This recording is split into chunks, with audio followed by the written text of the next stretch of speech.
আলহামদুলিল্লাহ আলহামদুলিল্লাহি ওয়া কাফা ওয়া সালামু আলা ইবাদিহিল্লাযিনা ইসতাফা আম্মা বাদ ফাআউযু বিল্লাহি মিনাশ শাইতানির রাজীম বিসমিল্লাহির রহমানির রহিম। সম্মানিত উপস্থিতি, আসসালামু আলাইকুম ওয়া রাহমাতুল্লাহ।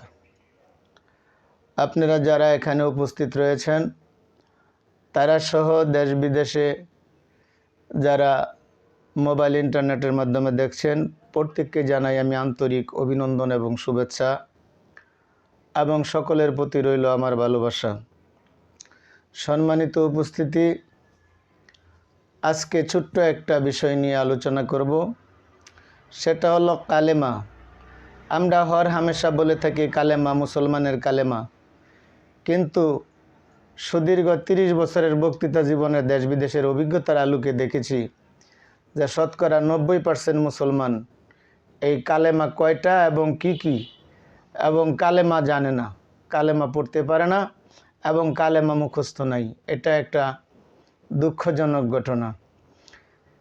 অনেককেই প্রশ্ন করেছি যে ভাই, মুসলমানের কালেমা কয়টা, 4টা না 5টা? বলতে পারে না। কেউ বলে 3টা, কেউ বলে 4টা, কেউ বলে 5টা, কিন্তু না, মুসলমানের কালেমা হলো 5টা। এই কালেমাগুলোর নাম হচ্ছে কালেমা তাইয়্যিবা, কালেমা শাহাদাত, কালেমা তাওহীদ, কালেমা তামজিদ ও কালেমা রুদ্দে কুফর। এই 5টা হলো মুসলমানের কালেমা, এবং প্রতিটি মুসলমানের এই কালেমা মুখস্থ রাখতে হবে। কিয়ামতের দিন আল্লাহ তাআলা এই কালেমা জাননেওয়ালা লোকদেরকে আল্লাহর রহমতের শক্তি দ্বারা জান্নাতে দাখিল করে দেবেন। বলুন সুবহানাল্লাহ। তো এই 5টা কালেমা আমি এখন আপনাদের খেদমতে পেশ করছি। দয়া করে এই 5টা কালেমা মুসলমান হিসেবে শিখে নেবেন, মুখস্থ করে নেবেন, এবং বিভিন্ন সময় এটা পাঠ করবেন। এই কালেমা পাঠ করার মধ্যে অনেক নেকি, বরকত, রহমত রয়েছে। কালেমা শুধু পড়লেই মুসলমান হওয়া যায় না, ইমান এবং একিনের সাথে, এখলাসের সাথে কালেমা পাঠ করতে হবে। আমরা যারা মুসলমান জন্মগতভাবে সবসময় কালেমা পড়লে আল্লাহ তাআলা আমাদেরকে নেকি দ্বারা পরিপূর্ণ করে দেবে। বলুন সুবহানাল্লাহ। আর কালেমা জানেন কিন্তু মাসে একদিনও পড়েন না, আবৃত্তি করেন না, তেলাওয়াত করেন না, এটা দুঃখজনক এবং কষ্টজনক। এমনকি নেকিরও বরখেলাপ ঘটে থাকে। তাহলে যেই কালেমা বলছিলাম 5টা কালেমার প্রথম কালেমা হলো কালেমা তাইয়্যিবা লা ইলাহা ইল্লাল্লাহু মুহাম্মাদুর রাসূলুল্লাহ। এটা হলো কালেমা তাইয়্যিবা। দ্বিতীয় অর্থাৎ 2 নম্বর কালেমা হলো কালেমায়ে শাহাদাত, আশহাদু আল্লা ইলাহা ইল্লাল্লাহু ওয়া আশহাদু আন্না মুহাম্মাদান আবদুহু ওয়া রাসূলুহু। তৃতীয় কালেমা হলো কালেমা তাওহীদ, লা ইলাহা ইল্লা আনতা ওয়াহদাল্লা সানিয়াল্লাকা মুহাম্মাদুর রাসূলুল্লাহ ইমামুল মুত্তাকিনা রাসূলু রাব্বিল আলামিন।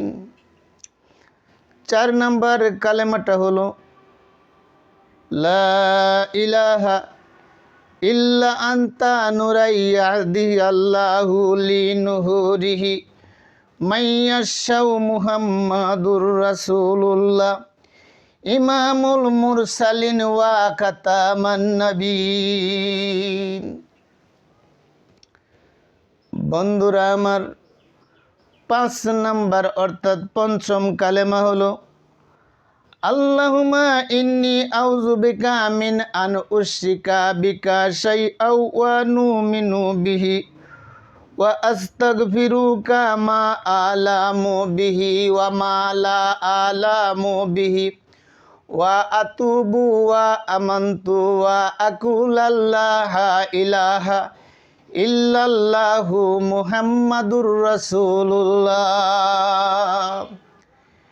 এই 5টা কালেমা আপনাদের খেদমতে আমি পেশ করলাম।